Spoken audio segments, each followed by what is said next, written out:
I had a 7 o'clock work call, so I left our cabin here at about 6, shortly after 6. And I've been doing this morning route every morning this week. I've done it for the last 4 or 5 years. Sometimes I see some elk. Um, that's the extent of the wildlife. And set up my watch and started running, ran along Yale Kilgore Road, and then went north towards Sawtell Mountain.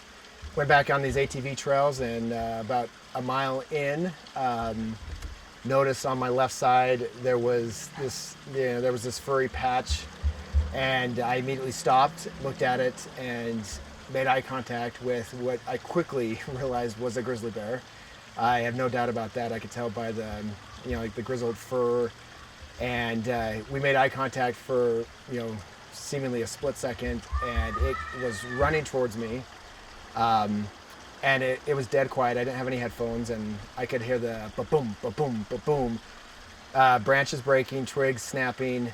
And before I knew it, the grizzly was 10 feet in front of me, and I was trying to position myself, in between some trees, trying to outsmart it, outwit it, outmaneuver it. And after a couple seconds of realizing that that was not going to happen because it is a grizzly bear, and I decided to play dead, kind of, acting on my instincts, from spending every summer up here since I was born, kind of, anticipating what to do. So I curled down into a little ball, and, and the grizzly bear came up next to me. I'm guessing it was, 350, 400 pounds. The cub stayed behind, and the grizzly took some swipes at me and took some bites at me while I was curled up in the fetal position, trying to protect my head and my neck. All I could hear was the growling, and I honestly thought that, what a way to go, and this might have been it.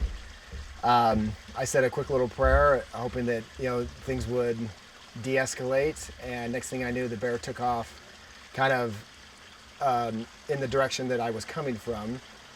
And not realizing the extent of any sort of injuries, I walked the opposite direction, and was uplifted by the fact that I could walk, and at times walk briskly out to Stamp Meadow Road, and high on adrenaline, kind of slowly made my way back to the paved road, through some bushwhacking and through some other methods. But I just wanted to get to safety as soon as possible. And got to the road, and within a few minutes saw somebody that was driving by and waved them down, and explained to them what happened. And they were nice enough to give me a ride back to my, to our cabin here, where I was safe and sound. And then called the authorities, and they came over and checked things out, and they suggested I go down to the hospital in Rexburg, which I did, and was treated there for some puncture wounds via what they thought were teeth marks and some claw marks. And luckily, very fortunate that I'm here, I'm here to tell about it. Live to tell about it.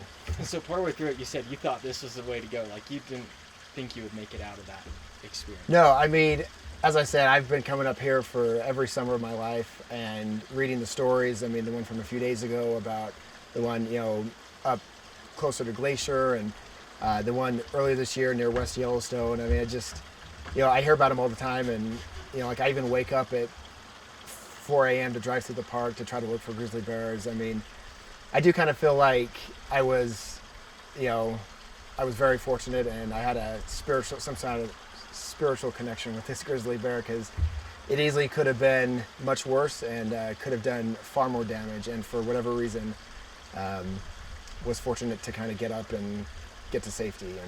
But yeah, absolutely. I thought there was a long period of time where I thought, this very well could be it for me. But you did everything right. I talked to Fish and Game, and they said everything you did. I mean, this is something you probably learned from your parents when you come up here. Yeah.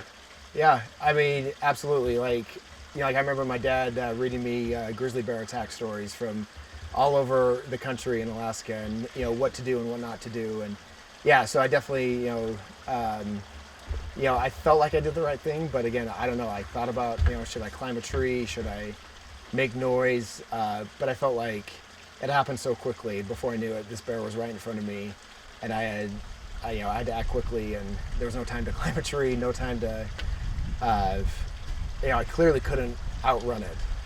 That was very apparent to me. So, like I said, fortunately, for whatever reason, it worked out with just some light, some punctures and nothing too serious.